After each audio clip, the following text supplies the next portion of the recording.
Imagine waking up tomorrow. You grab your phone off the nightstand and you're checking your inbox. Right, expecting the usual stuff. Yeah, exactly. The morning barrage, promotional emails, maybe a message from your boss, a shipping notification. But sitting right there at the very top of your screen is a leaked, highly classified document.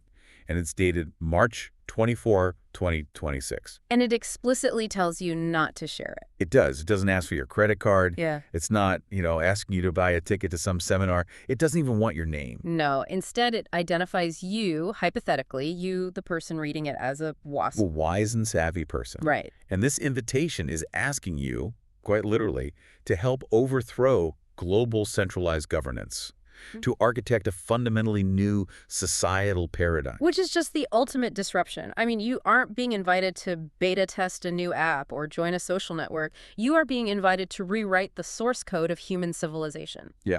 And when you read through the text, the tone, it isn't marketing speak. It reads like a manifesto built by engineers. Well, welcome to the deep dive. Today we have our hands on the foundational blueprint for this highly secretive, unreleased project called the Mother Game Governance Protocol. Or TMGG. TMGG, right. The mission of this deep dive is to tear this extraordinary document apart, examine the technical notes, the architectural frameworks, and really explore how it intends to completely rewire the way human beings organize themselves. Because it's a massive shift. It is. And to do that, we are going to put you, the listener, directly into the driver's seat. We're going to walk you through the exact first-person scenarios outlined in this text to see what the future of governance might actually feel like on the ground. And to understand why a project of this magnitude even exists and why it's being sent out to these so-called WISPs, we have to start with the core problem the invitation identifies. Right, the root cause. Yeah, they term it the democratic trilemma, which is a really fascinating historical framing, because if you look at the broad sweep of human history, we have successfully scaled our societies from these tiny hunter-gatherer villages to massive interconnected global networks. Oh, absolutely. We can ship goods across the planet in a day. We communicate across oceans in milliseconds. But our methods of collective decision-making, our governance, Stuck in the past. they have remained incredibly, almost embarrassingly primitive. They're universally centralized. And because they're centralized, they are inherently coercive. Okay, let's unpack this, because the document is pretty ruthless in its critique of where we are right now. Yeah. It argues that representative democracy, the gold standard we've been sold for centuries, has effectively failed. It has. It says it's been captured and heavily corrupted by the massive special interests it was originally designed to regulate. Precisely. And the authors of TMGG, they pair that political failure directly with an economic one. Right. They point out that centralized finance hasn't just failed to distribute wealth equitably, it has actually mutated into a tool for mass surveillance and behavioral control. Every transaction is monitored, it's categorized, it's monetized. Which leaves people feeling totally trapped. Exactly. The net result of this dual failure in politics and finance is a pervasive, suffocating sense of powerlessness across the globe. And what's crucial to note here is who exactly feels powerless. The intelligent, the capable, the ambitious. Yes. The very individuals who are supposed to drive human progress are completely locked out of the steering wheel. The document explicitly states that the problem facing humanity isn't a lack of good people or a lack of good ideas. Right. The world is full of brilliant people trying to solve massive problems. The problem is the container we are trying to put those people and ideas into. I was reading through this overview last night, and the analogy that hit me was computing. Oh, computing. Okay, how so? It's like we're trying to run a modern, hyper-complex global operating system, an OS complete with artificial intelligence, global supply chains, instant communication on a physical hardware processor built in the 18th century. That makes a lot of sense. Right. We are trying to use paper-era mechanics, ballot boxes, geographic representatives, central banks. We're using those to solve quantum-era problems. We have good people, but a terribly bottlenecked system. That hardware versus software analogy is a perfect way to conceptualize it. The legacy hardware of our current institutions simply cannot handle the sheer bandwidth of collective human will. It just crashes. It does. When you try to force the nuanced desires of millions of people through a single centralized choke point like a parliament or, say, a board of directors, the data gets corrupted. The signal is lost in the noise of lobbying and bureaucracy and just human fallibility. And that is exactly where TMGG steps in. The text is very clear on this distinction. TMGG is not just another voting app on your phone. No, not at all. It's not a digital suggestion box for your local city council. It is a complete foundational socioeconomic operating system. It is designed specifically for the digital age to give the 99% what the document provocatively reclaims as the mob of capable individuals the actual structural power to organize and execute. And it claims to do this by solving that ancient democratic trilemma you mentioned. The protocol asserts that it allows massive groups, we're talking millions or even billions of people, to make decisions with the intimacy, speed, and integrity of a small group of friends sitting around a table. All while preserving absolute individual sovereignty. Which, I mean, how on earth do you pull that off? How do you scale a society up to global proportions without completely crushing the individual at the bottom? Well, it requires a complete architectural rethink. So let's transition into the first major breakthrough outlined in the sources. The architecture calls it fractal consensus. And to really grasp how wild this is, I want to place you, the listener, right into the middle of the first real-world scenario the text provides. Let's set the stage. We need to look at a situation where the legacy system actively hinders human coordination. So put yourself in this scenario. Imagine you're volunteering for a massive global charity. There's been a catastrophic natural disaster, let's say a massive earthquake in a densely populated region. Okay, high stakes. Very high stakes. You are one of 1 million volunteers worldwide trying to coordinate relief, allocate emergency funds, and manage logistics in real time. Normally, a 1 million-person charity is an absolute administrative nightmare. Oh, it's a rigid top-down bureaucracy. Exactly. You, the volunteer on the ground, actually seeing the destruction, feel like a tiny, voiceless cog in a giant, unresponsive machine. You have localized critical knowledge. You know exactly which highway is blocked. You know where to route the water trucks to save lives today. But you have to send that proposal a chain of command. Right. Through middle managers, regional directors, board members. That might take 3 weeks to get a response. And by the time that 3-week approval process is finished, the crisis has completely shifted. But people are gone. The people who needed the water have moved, or worse. The traditional hierarchical model completely and utterly fails at real-time dynamic coordination at any meaningful scale. It is too slow, it's too rigid, and it's too far removed from the actual reality on the ground. Exactly. But in the TMGG protocol, that nightmare bureaucracy just vanishes.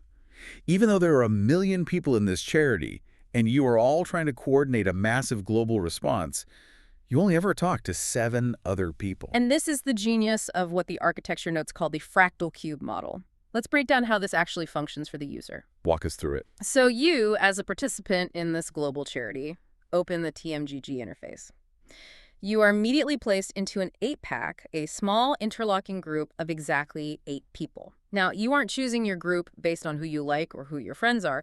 You are randomly assigned to it through a distributed sortition algorithm. I want to pause right there because distributed sortition algorithm, that sounds like something out of a dense computer science textbook. How does the system actually pick the 8 people fairly without some central administrator playing favorites? It uses something called a cryptographically secure random beacon. A random beacon. Think of it like a perfectly fair, unhackable digital lottery machine that runs on decentralized mathematics rather than, a physical tumbler. Every set period, the beacon generates a completely unpredictable, verifiable string of numbers. Okay. The protocol uses that string to shuffle all 1 million volunteers and drop them into these discrete groups of 8. No human can predict it, and no human can manipulate it. So suddenly, you find yourself in a digital room with 7 strangers who are also part of this 1-million-person charity. And this is where the actual tangible governance happens. You don't send your idea to a suggestion box. You debate the logistics right there with those 7 people. You say, hey, listen, I'm looking at grid sector 4. The bridge is down. We need to propose routing the water trucks around the northern ridge. You talk it out. You talk it out face-to-face or voice-to-voice. If 5 to 7 out of the 8 people in your small group agree that your proposal makes sense, it reaches consensus. And here's the magic trick of the whole system. That decision then bubbles upward, recursively, through fractal layers. What's fascinating here is the underlying sociology and psychology of this specific number, 8. Right, why not 10? Why not 100? Exactly. Why not 80 people in a group? Why not a massive forum of 800? The protocol deliberately leverages the evolutionary limits of human sociology. Throughout most of our evolutionary history, we operated in very small tribes. Sure. In a group of 50,000 people, say, a modern stadium or a massive online forum, you have a mob. People hide in the crowd. Anonymity breeds extreme toxicity, and the loudest, most aggressive, or most extreme voices dominate the conversation. Nuance is completely destroyed. It really is. But in a group of 8, you have candor. You have a requirement for actual intimacy. You have vulnerability. You cannot easily hide in a room of 8 people. If you propose something totally selfish or ridiculous, 7 other human beings are going to look you in the eye, interrogate your logic, and call you out on it instantly. It's the difference between trying to shout your deeply nuanced, well-researched opinion in a roaring stadium of 50,000 people, just hoping someone with a microphone happens to hear you, versus having a productive, focused, respectful debate at a dinner party of 8. That's exactly it. At the dinner party, you actually get heard. You can persuade people using logic. You can be persuaded if someone points out a flaw in your plan. It treats adults like adults. And mathematically, this dinner party dynamic scales infinitely without ever breaking. Let's do the math on the fractal layers, because this is where the system becomes incredibly powerful. You have your base layer of 8 people. Okay. If they reach consensus, those 8 people choose one delegate to represent their specific decision. That delegate then goes to a second layer 8-pack, made up of 7 other delegates representing their own base group. So that second layer represents 64 people. 8 times 8. Right. The third layer represents 512 people. By the time you reach just the 6th layer of this fractal cube, an 8-pack is representing over 260,000 people. And at the 8th layer, you are representing over 16.7 million people. That is the aha moment right there. 8 to the power of 8 is 16 million. You can achieve direct, debated, rigorous consensus for a population the size of New York City in just 8 steps. Mm-hmm. And at no point in that entire massive process did anyone ever have to shout over a crowd. Never. No one ever had to debate more than 7 people at a time. Exactly. There is no central coordinator needed. There is no political party apparatus required. It is a highly repeatable, entirely mathematically auditable process that takes raw, messy, individual human discussion and refines it into a unified, actionable accord. Okay, I love the math. And the dinner party concept sounds beautifully utopian on paper. But we have to deal with reality. And this naturally brings up a massive, glaring red flag. Because we were talking about the internet here. Right, the real world is messy. Let's look closely at our disaster relief scenario. Your little 8-pack might be voting on how to allocate $10 million in emergency funds, or ordering tons of heavy equipment. How in the world do you trust the other 7 people at your table if you don't actually know who they are? Very real problem. And more importantly, if this is a purely digital decentralized system, what stops a malicious actor, a hacker, or a corrupt logistics company from just writing a script, cloning 1,000 fake accounts, swamping the random sortition algorithm, filling up the 8-packs, and voting to send the charities $10 million straight to their own offshore bank account? You're hitting on the absolute classic vulnerability of any decentralized digital system. In computer science, this is known as the Sybil attack. Sybil attack. Yeah, the name comes from a famous case study on multiple personality disorder. The concept is simple. If a system relies on majority voting, and I can easily and cheaply create infinite fake identities bots, basically then I can manufacture a fake majority and completely control the consensus. It's the reason most online polls are completely useless. Yeah. Exactly. The TMGG protocol recognizes that if it cannot solve the Sybil attack, the entire system is worthless. It solves this through a mechanism it calls the ironclad mask. It's a seemingly paradoxical combination of absolute unbreakable anonymity and undeniable unique humanity. Okay. The text details a technology stack that relies heavily on a foundational system called the Mother Game ID, or MGID. Right, and it specifically references integrating with an external protocol called human.tech and their concept of a human passport. I spent a lot of time in the technical notes trying to understand how this works because my immediate reaction was, wait, is this just a creepy global surveillance database? A lot of people would think that. Yeah.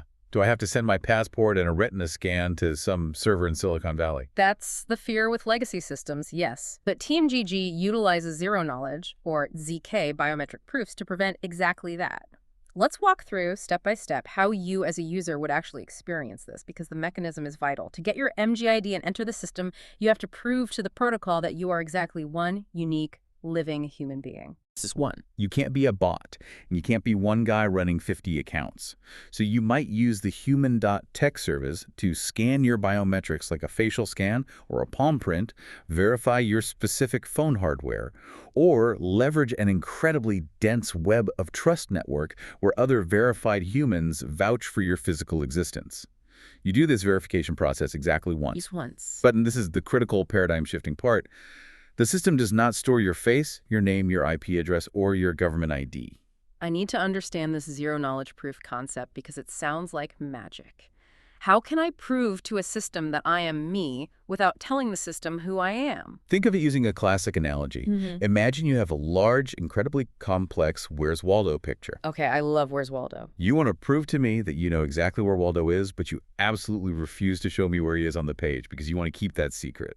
How do you do it? Oh, I guess I could take a giant piece of opaque black cardboard, cut a tiny Waldo-sized hole in the middle of it, and place it over the book so that only Waldo shows through the hole. Yeah. Exactly. You see Waldo, so you know I found him, but because the rest of the page is covered, you have no idea what his coordinates are. Exactly.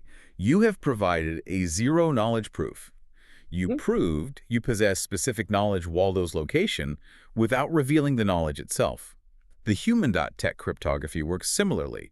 Your device takes your biometric data, generates a massive mathematical proof that says, hey, this data belongs to a unique living human who has never registered before, and submits only the proof to the network, destroying the raw biometric data instantly. So what I get back is just a cryptographic token, a portable ZK credential. It's like a mathematical guarantee that the network can read, which says, we have absolutely no idea who this entity is. We don't know their name, gender, or location, but we are mathematically certain they are a human and they haven't asked for a token before. Precisely. Once you have that completely detached credential, the TMGG app running locally on your own device mints your unique anonymous mother game ID. The central verification service is never touched again. Wow. So let's go back to our charity scenario. You sit down at your fractal dinner party. The system knows absolutely, with cryptographic certainty, that there are exactly 8 distinct human beings at the table. It knows none of you are bots. It knows none of you are the same person using multiple accounts to rig a vote. But it never knows your real-world identity. You are a verified ghost. I have to push back hard here, though. Let's play devil's advocate, because human nature is messy. If I am sitting at this table allocating millions in charity funds, and I am completely irrevocably anonymous, what stops me from acting like an absolute tyrant or a troll? Sure, yeah. What stops me from just refusing to cooperate and burning the whole process down? We all know that anonymity usually brings out the absolute worst in human behavior on the internet. Give a person a mask and they will show you their true face. If there are no real-world consequences, if I can't be fired or sued or shamed on social media, people tend to set things on fire just to watch them burn. It's a very valid concern. Unchecked anonymity without consequence is a recipe for complete structural collapse. This is exactly why the protocol introduces the Trusted Reputation System, or TRS. Okay. The Invitation Manifesto is very clear on this point. TMGG is not a lawless free-for-all. It is a strict mathematical meritocracy. Your reputation is portable, and it is permanently, irreversibly attached to your anonymous MGID. So, to use a metaphor, you are a ghost, but your deeds cast a permanent shadow. That is a beautiful way to put it. You are judged entirely by your demonstrated responsibility and behavior within the system over time. Let's play out your devil's advocate scenario. You join that charity 8-pack and you decide to be a troll. Right. You propose sending the water trucks to the moon. You scream at people. You act in obvious bad faith. The other 7 people in your group are going to instantly reject your proposal, obviously. But more importantly, they are going to flag your behavior through the protocol's consensus mechanism. Because the system tracks the success, failure, and qualitative feedback of all your interactions, your TRS score is going to take a massive hit. Wait, but who governs the TRS? If my 8-pack maliciously tanks my score because they just personally don't like my entirely valid proposal, am I just digitally exiled forever? That sounds like mob rule at the micro level. It's a great question. The TRS isn't based on a single interaction. It's a moving average of your historical interactions across hundreds of different random 8-packs over time. Okay, that makes more sense. If one group is malicious, it's a statistical blip. Furthermore, if you believe you are being targeted unfairly, you can trigger a resortition requesting to be placed in a different 8-pack. Yeah. The law of large numbers ensures that over time, your score accurately reflects your genuine utility and cooperativeness. If you are consistently acting in bad faith, your score drops. And if your score tanks, you lose actual structural influence. The document says that falling below certain TRS thresholds means you lose the ability to make proposals at all. You might only be allowed to vote, or you might have to spend months rebuilding trust by participating constructively in lower-stakes decisions before you're allowed back into a high-stakes 8-pack. Right. It creates a closed-loop environment where actions speak vastly louder than names, titles, or real-world credentials. You cannot leverage your real-world wealth, your Ivy League degree, or your Twitter follower count to get your way in an 8-pack because no one knows you have them. You only have the merit of your ideas in that exact moment and the historical weight of your integrity as measured by your TRS. But the technical architecture notes go out of their way to emphasize that this entire process, the randomized 8-packs, the ZK-proof verification, the complex reputation tracking all of it, happens without any central servers. There is no TMGG Inc. sitting in a glass building in Silicon Valley hosting this entire governance platform on Amazon Web Services. And that is a monumental engineering feat. If we connect this to the bigger picture, a central server is the ultimate central point of failure. If a corporation runs the servers, a government agency can simply walk in and subpoena them. A malicious actor can DDoS them and take the network offline during a critical vote. A CEO can wake up on the wrong side of the bed and decide to shut the platform down entirely because they don't like the politics of the users. The TRGG architecture completely bypasses all of these catastrophic vulnerabilities by utilizing a pure peer-to-peer or P2P mesh networking layer. The document explicitly mentions a protocol called libp2p, which it notes is the battle-tested stack behind things like IPFS, the Interplanetary File System. For the listener who isn't a network engineer, how does this actually work for the user sitting on their couch looking at their phone? When you open the TMGG app on your phone to join your charity APAC, you aren't connecting to a cloud database owned by Google or Amazon. Your phone is acting as a node. It reaches out and connects directly with mathematically secure end-to-end encryption to the phones of the other 7 people in your specific APAC. So it's just phone to phone to phone. Yes, you form a temporary, secure, localized network. Now the challenge is, how do you manage the proposals, the voting logic, and the updates to everyone's reputation scores if there isn't a central server keeping the official master record? To solve this, the system uses something called CRDTs, conflict-free replicated data types. Okay, let's unpack CRDPs because that sounds like intense computer science jargon, but the document treats it like the holy grail of decentralized consensus. It essentially is. Let's use a relatable analogy. Think of a CRDT like a deeply magical, unbreakable shared document. You know how when you use a cloud document like Google Docs, if you and a colleague try to edit the exact same sentence at the exact same millisecond, sometimes the server gets confused, panics, and overrides one of your changes. Yeah, the dreaded version conflict. Exactly. That happens because the server is trying to act as the single authoritative source of truth, and it can only process one truth at a time. A CRDT completely eliminates the need for a single source of truth. Every single phone in the 8-pack holds a full independent copy of the ledger. Let's say you are on an airplane with spotty Wi-Fi. You vote yes on a proposal. At the exact same millisecond, someone else in your 8-pack who lives in Tokyo votes no. Both of your phones record the action locally. Okay. When your phone reconnects to the network seconds or minutes later, the underlying mathematical structure of the CRDT allows both phones to independently merge those actions into a final, identical, mathematically proven state without ever needing a boss server to arbitrate who was first. That is mind-blowing. So the data, the charity proposals, the routing maps, the reputation scores, they don't live in a data center. They live in the encrypted spaces between the users. They live directly on a distributed mesh network of millions of phones. You literally cannot shut the system down unless you figure out how to shut down the entire global internet simultaneously. Precisely. It turns the governance structure into something as resilient and decentralized as the internet itself. There are no corporate servers to censor, no data centers to subpoena, and no switch to flip off. It is an unstoppable protocol. That level of resilience is wild.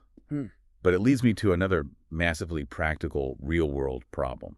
We've established that I'm sitting in this decentralized, perfectly anonymous, mathematically secure 8-pack. I'm looking at my phone, ready to save the world. But wait, the random sortition algorithm is global. What if it paired me, an English speaker in Chicago, with a farmer in rural Korea, a civil engineer in Germany, and a teacher in Poland. Right, the language barrier. How are we having this intimate, highly nuanced dinner party debate about disaster logistics if we don't speak the same language? And Right. furthermore, if we're using voice chat to communicate quickly, wouldn't my actual physical voice completely give away my identity, instantly ruining the entire ironclad mask of anonymity we just spent all this time building? This raises an incredibly important question about the practical, physical limits of globalization and anonymity.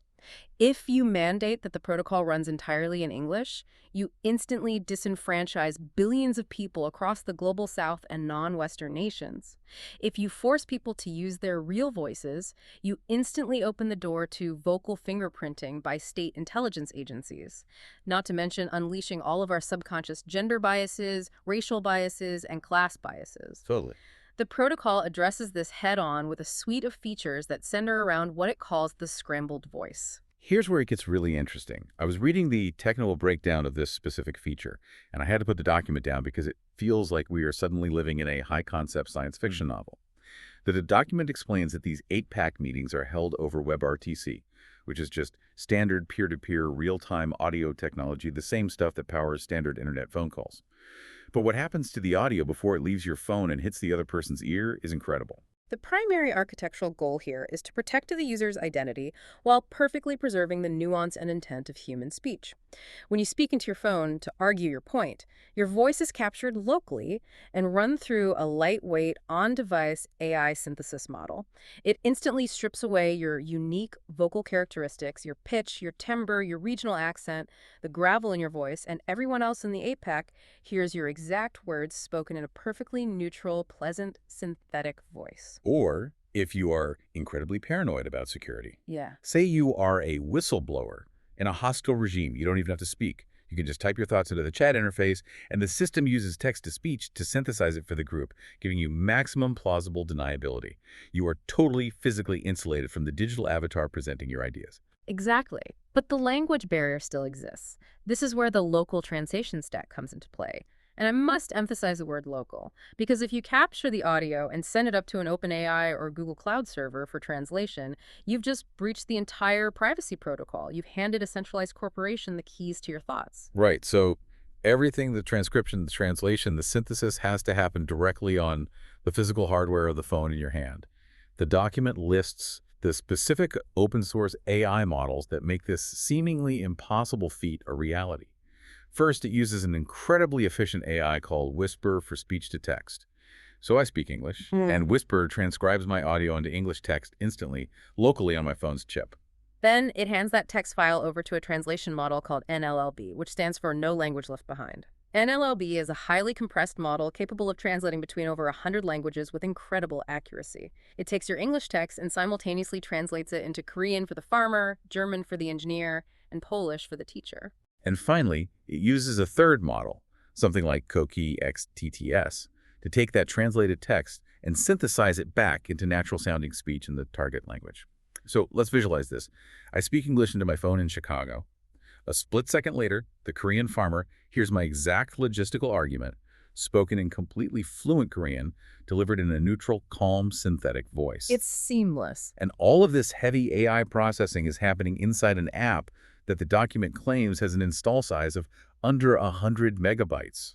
How is that even possible? It's a testament to the recent leaps in edge computing and model quantization. Engineers have figured out how to compress the brain of these massive AI models so they can run efficiently on the neural processing units built into modern smartphones without draining the battery or melting the processor. It is a real-time, peer-to-peer universal translator that simultaneously acts as an impenetrable witness protection voice scrambler. What's truly wild to me isn't just the tech, though. It's the sociological implication. Think about what happens to human interaction when you systematically strip away all of those physical layers. This isn't just a neat technological trick to facilitate a smooth meeting. It is the deliberate structural eradication of inherent, subconscious human biases. That is the profound realization here. Think about a traditional board meeting or a town hall.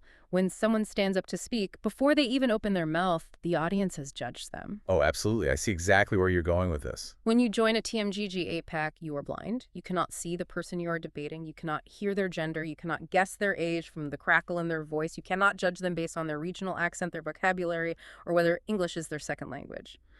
All of the visual, linguistic, cultural, and social markers that we traditionally use almost always unfairly to judge a person's credibility and worth are completely mathematically gone. You are forced, absolutely structurally forced, to judge the other 7 people purely on 2 metrics: the rigorous logical merit of the ideas they are presenting in that exact moment, and the historical integrity of their trusted reputation system score.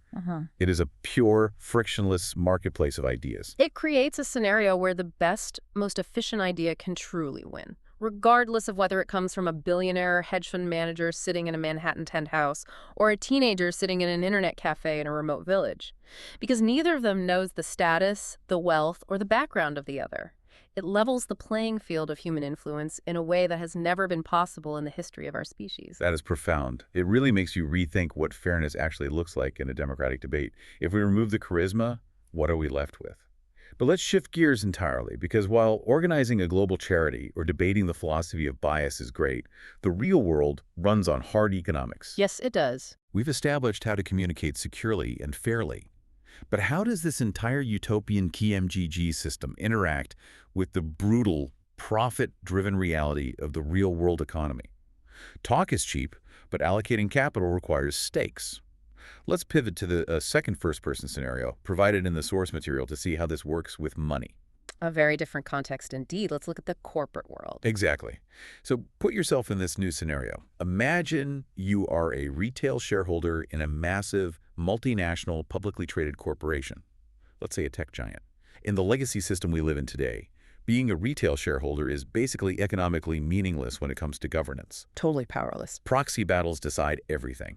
The massive strategic decisions are made behind closed doors in mahogany boardrooms by institutional investors BlackRock, Vanguard, who hold massive blocks of millions of shares. You, the little guy with 50 shares, might get a glossy, incomprehensible pamphlet in the mail once a year asking you to vote for board members who are running entirely unopposed. It is the absolute illusion of participation. It is a plutocracy masquerading as shareholder democracy. But now imagine this massive corporation has recognized the value of decentralized intelligence and has adopted TMGG's 8-division organizing structure to govern its actual corporate strategy. You aren't just passively holding a stock ticker on a brokerage app anymore. You are actively placed into a real-time 8-pack with other verified shareholders to debate the actual direction of the company.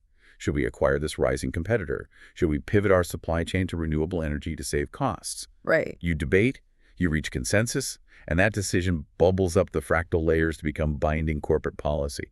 But wait, this immediately raises an economic paradox. In a corporation, someone who owns 10% of the company inherently expects and legally requires more say than a guy who bought 1 share on Robinhood yesterday. How does the protocol handle the reality of economic weight without destroying the equality of the 8-pack? The protocol introduces its own internal economic engine to facilitate this exact balance, centered around a mechanism called the KLU token.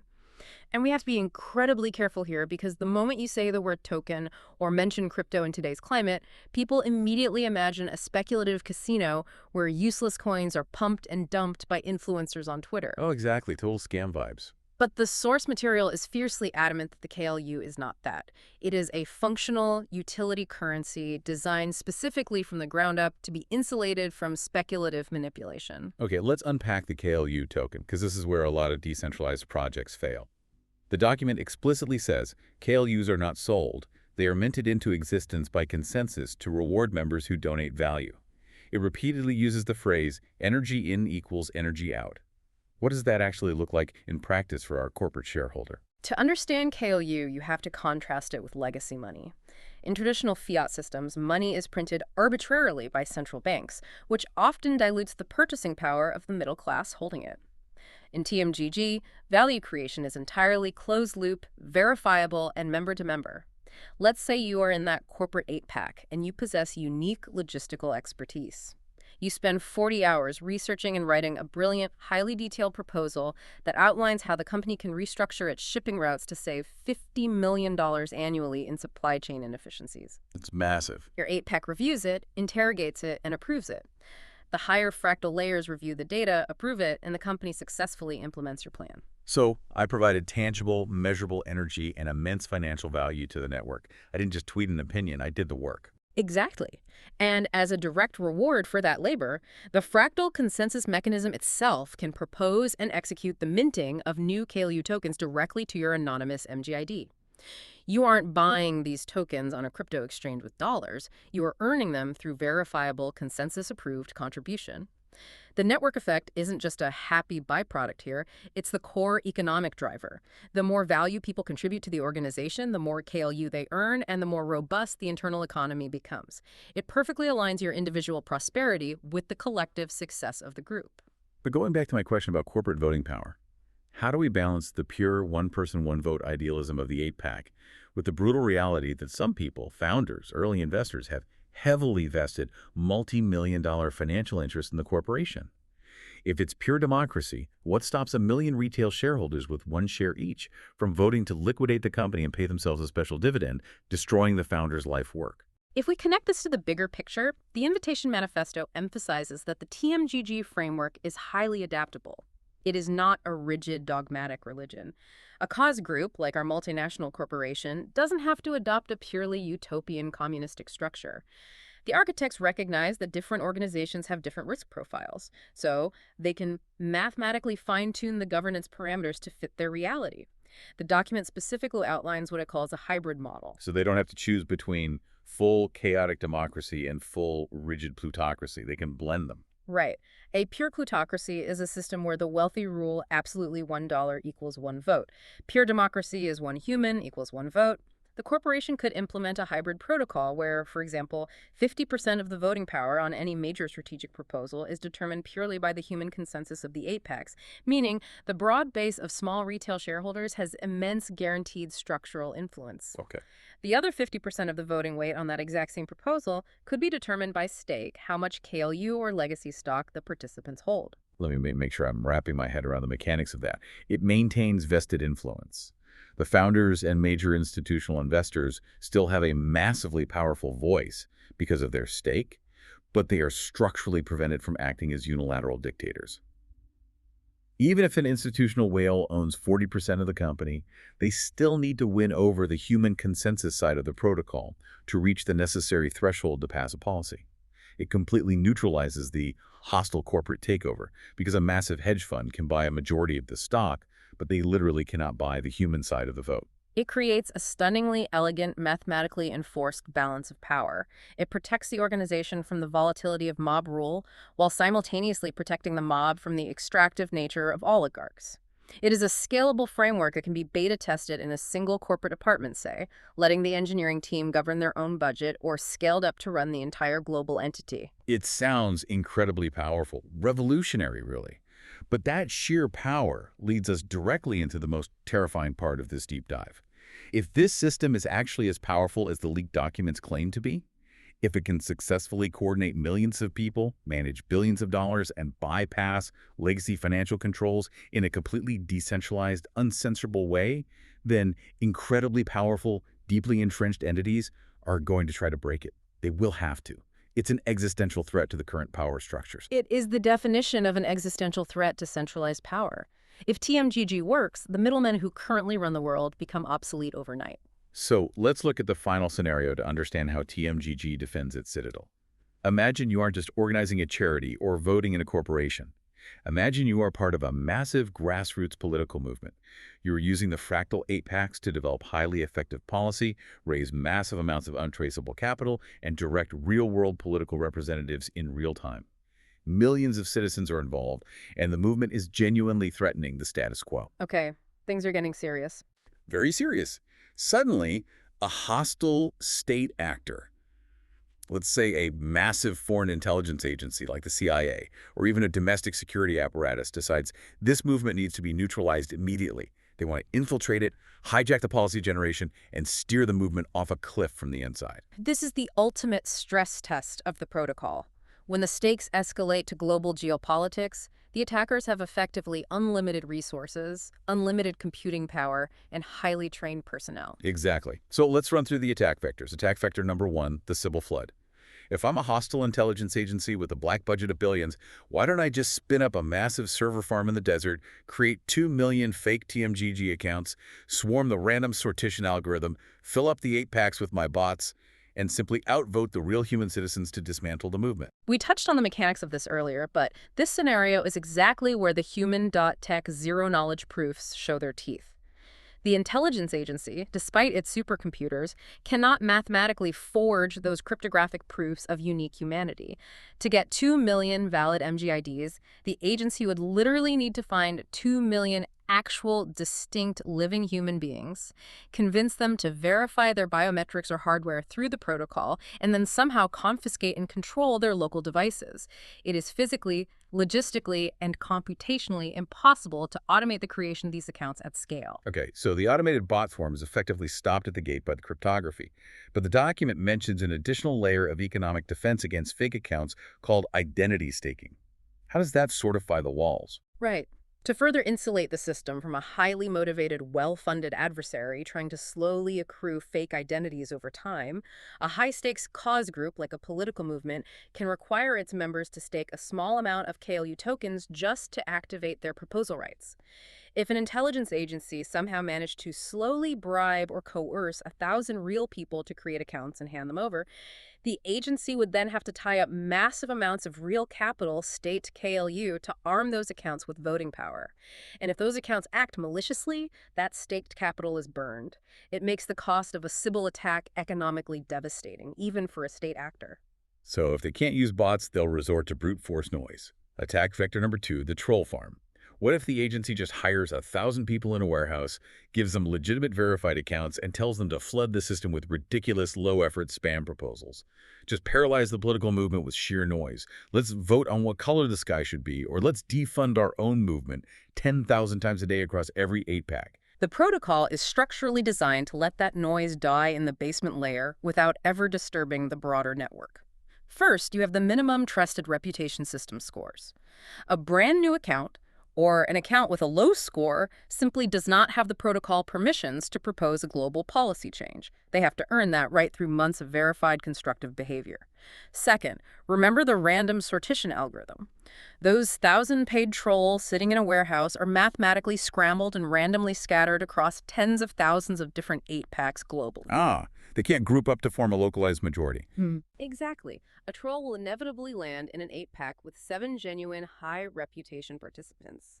To escalate their spam proposal to the next fractal layer, the troll mathematically needs 5 to 7 votes. The 7 real humans will look at the spam, reject it instantly, and flag the troll, severely slashing their TRS score and burning their staked KLU. The noise never escapes the bottom layer.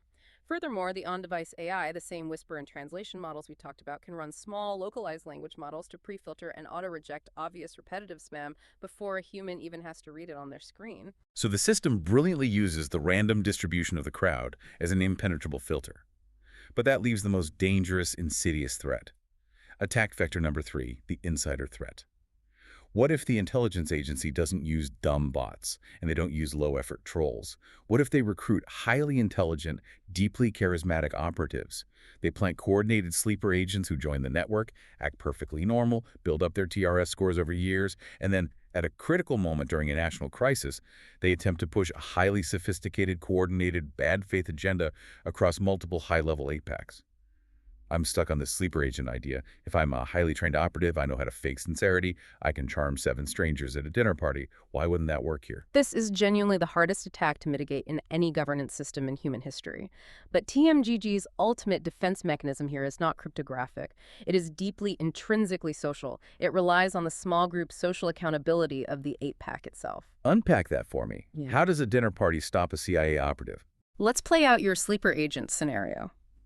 You have an incredibly articulate, highly trained insider who has spent years building trust and has finally been delegated to a higher-level fractal 8-pack where sensitive, high-leverage strategic decisions are made. The crisis hits and they activate. They start pushing their subtle, destructive agenda. But here is their fatal flaw.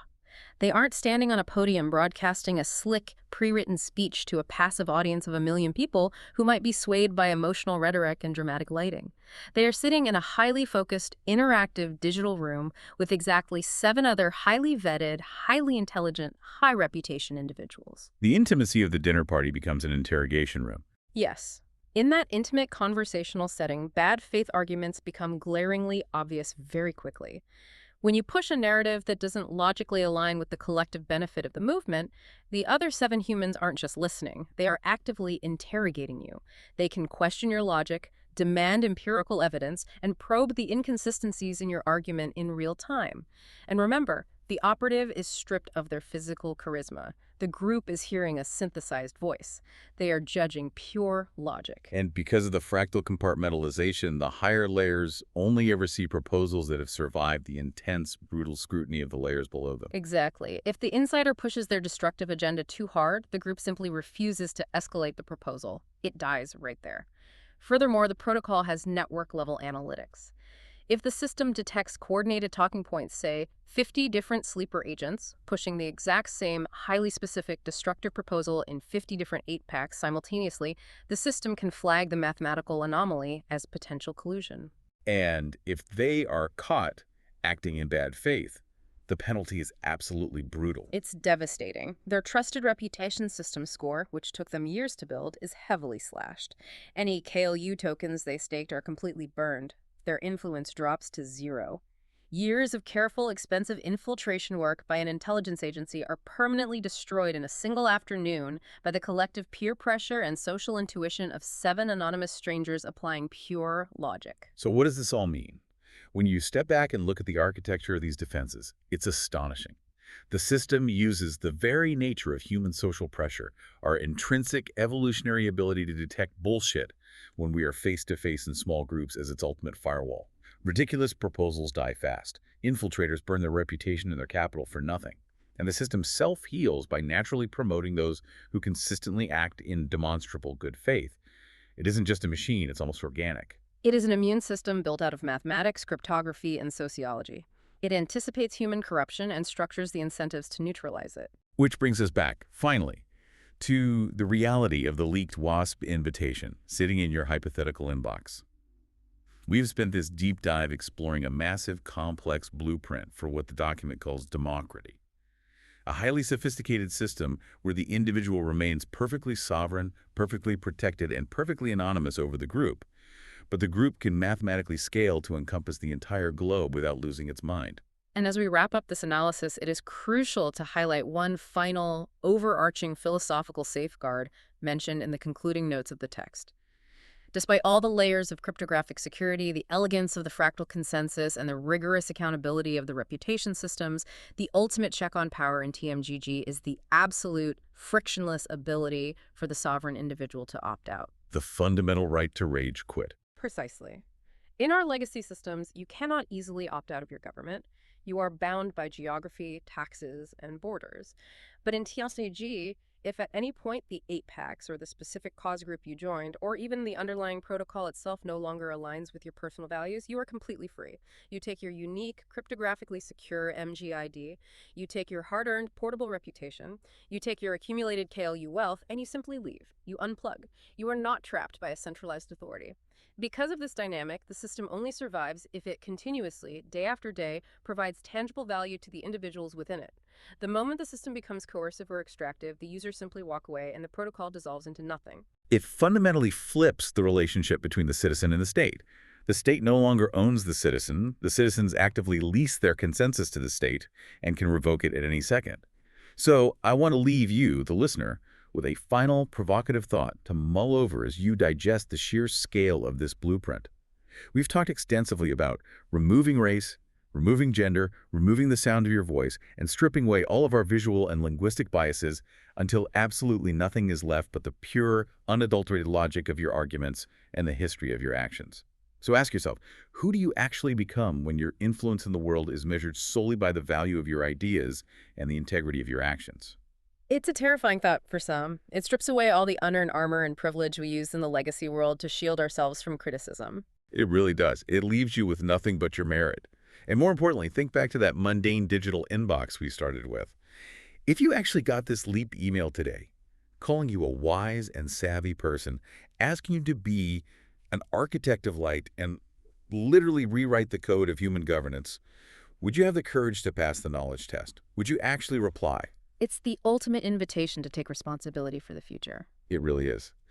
Thank you for joining us on this deep dive into the Mother Game Governance Protocol.